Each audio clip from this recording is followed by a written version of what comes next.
Everyone, welcome to my channel Hindi की पाठशाला। आज हम पढ़ेंगे क्लास 10th का चैप्टर लखनवी अंदाज, जिसके लेखक हैं यशपाल। अब हम देखते हैं पाठ परिचय। लेकिन पाठ परिचय पढ़ाने से पहले मैं आपको संक्षेप में ये बताऊंगी कि लखनवी अंदाज के अंदर लेखक ने किस पर व्यंग्य किया है। इस पाठ में लेखक ने नवाबों और रईसों के चोचलों यानी बाहरी दिखावों और उनके बनावटी व्यवहार पर व्यंग्य किया है और उसके माध्यम से उन्होंने नई कहानी के लेखकों को अपना निशाना बनाया है। धनवान लोग अपनी नज़ाकत, नफासत और तहजीब का सिक्का जमाने के लिए अर्थात अपना एक बनावटी व्यवहार सबके सामने और अपना प्रभुत्व स्थापित करने के लिए खाद्य पदार्थ को इस पाठ के अंदर खाद्य पदार्थ को बिना खाए अपने पेट भरने का दिखावटीपन दिखावा करते हैं। इसी प्रकार नई कहानी के लेखक भी बिना विचार, घटना और पात्रों का उपयोग किए बिना कहानी लिख लेने का दिखावा करते हैं। सच तो यह है कि दोनों ही कुछ नया कर दिखाने की सनक में उपहास के पात्र बन जाते हैं। कहने का तात्पर्य यह है कि जिस प्रकार इस पाठ के अंदर बताया गया है कि नवाब साहब बिना खीरा को खाए ही अपने पेट भरने का दिखावा करते हैं, तो उसी प्रकार जो नई कहानी के लेखक है वो भी बिना घटना विचार के कहानी लिखने का दिखावा करते हैं। जबकि ये ऐसा दिखावा है कि इससे लोग उनका मजाक ही बनाते हैं, वो मजाक का पात्र बन जाते हैं। ये वास्तविकता नहीं हो सकती। अब हम देखते हैं पाठ परिचय। यूँ तो यशपाल ने लखनवी अंदाज व्यंग्य, सबसे पहले हमें देखना है कि ये पाठ एक व्यंग्यात्मक लेख है। ये साबित करने के लिए लिखा था कि बिना कथ्य के यानी मूल भाव के कहानी नहीं लिखी जा सकती, परंतु एक स्वतंत्र रचना के रूप में इस रचना को पढ़ा जा सकता है। यशपाल उस पतनशील सामंती वर्ग पर कटाक्ष करता है, यानी धनवान लोगों पर, रईस लोगों पर कटाक्ष यानी व्यंग्य करते हैं, जो वास्तविकता से बेखबर एक बनावटी जीवन शैली का आदी है, यानी अपने जीवन शैली को एक बनावटी जीवन के रूप में देखते हैं और दूसरों को हमेशा सबसे बड़ा ही साबित करना चाहते हैं। कहना न होगा कि आज के समय में भी ऐसे परजीवी अर्थात दूसरों पर निर्भर रहने वाली संस्कृति को देखा जा सकता है।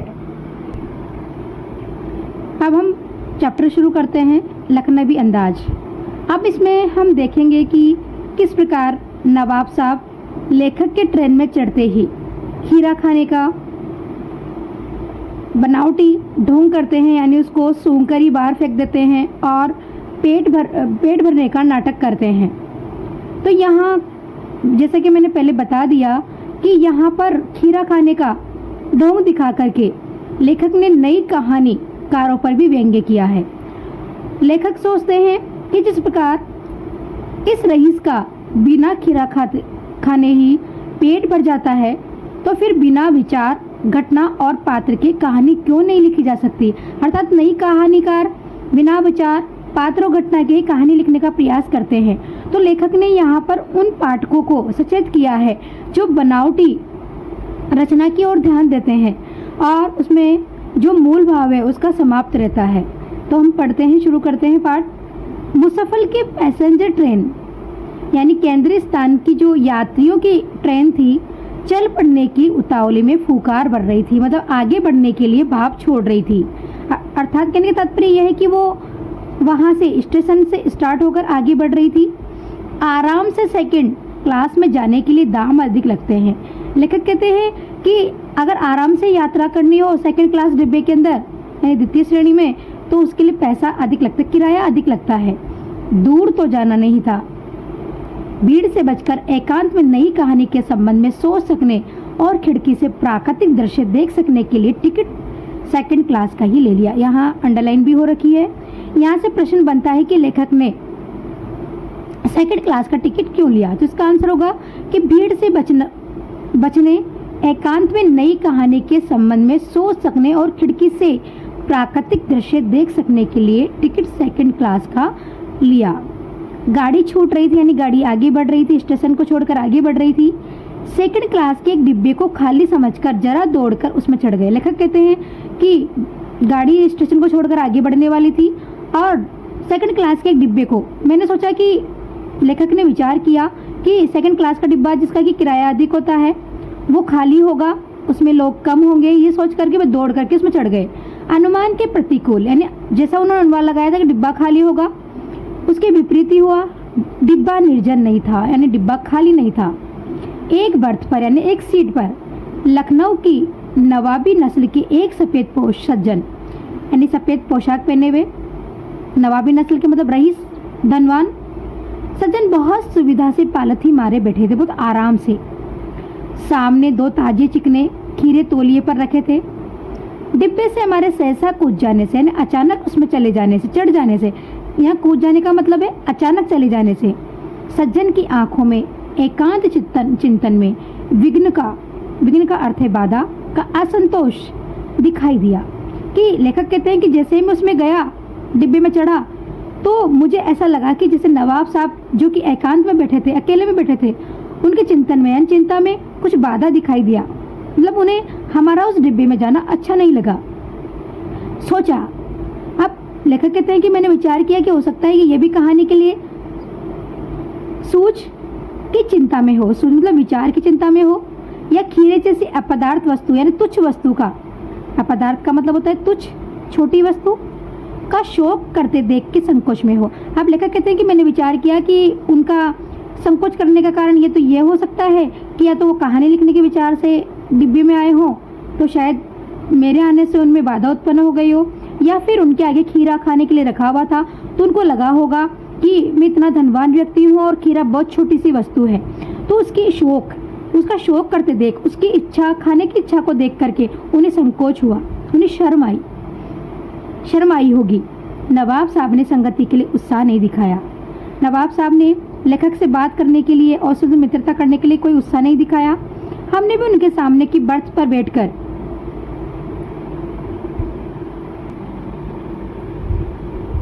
बैठकर आत्मसम्मान में आंखें चुरा ली।